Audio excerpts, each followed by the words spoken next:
Have you ever heard of a man with a tongue so sharp he could bend an empire to his will?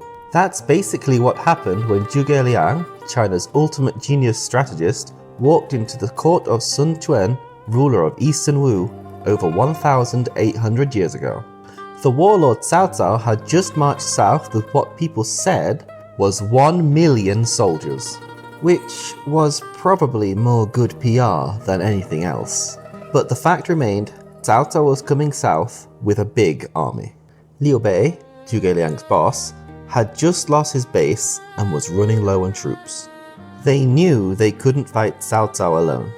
So, Zhuge Liang volunteered to go on the world's most awkward business trip.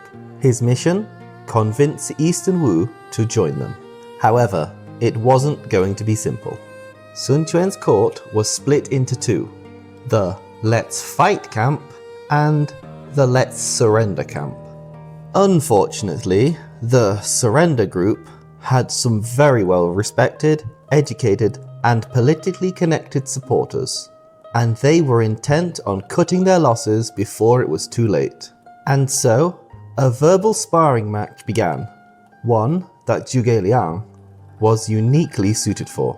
Zhang Zhao was the main event, the court's top advisor and a man firmly in the Let's Surrender camp, and he came out swinging with what might have seemed like an olive branch. So, I hear you compare yourself to the greatest strategists in history.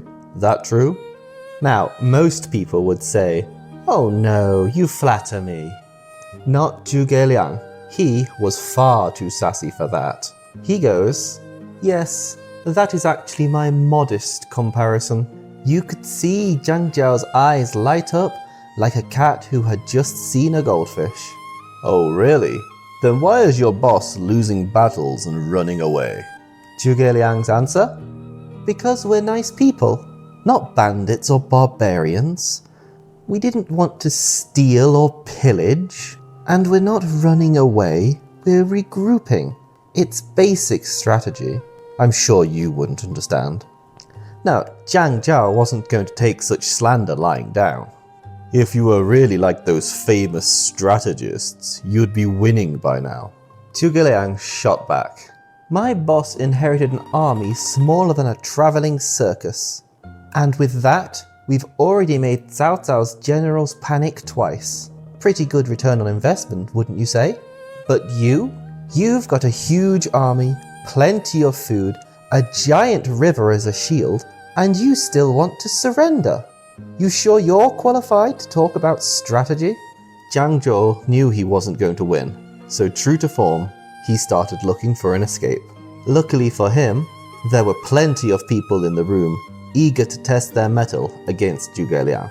So, one by one, other advisors stepped up, but none of them were a match for Zhuge Liang's pure diva energy. One stepped up and said, "Cao Cao is unstoppable because it's destiny." Zhuge Liang just laughed and rolled his eyes. "Well, congratulations, you've invented the coward's horoscope." Another said that Liu Bei came from two humble beginnings, unlike Cao Cao, who came from a noble background. And Zhuge Liang questioned, "So, have you ever heard of Liu Bang? The man who started as a local sheriff and became emperor of the Han Dynasty? History and swords don't care about your family tree." Incidentally, if you'd like to hear more about Liu Bang, please check out this video. Others tried to bury him in academic quotes, and Zhuge Liang called them decorative scholars. Lots of calligraphy, zero useful ideas.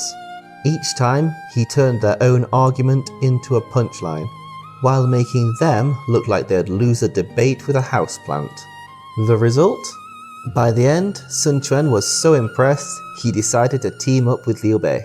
That alliance would go on to smash Cao Cao at the famous Battle of Red Cliffs. So yes, sometimes one sharp tongue really can bend a whole empire. And Zhuge Liang didn't just win a debate that day, he practically signed Cao Cao's defeat notice with words alone. Moral of the story? If you ever find yourself in a room full of doubters, make sure you have a sharp tongue, because a quick wit really can be worth 1,000,000 soldiers.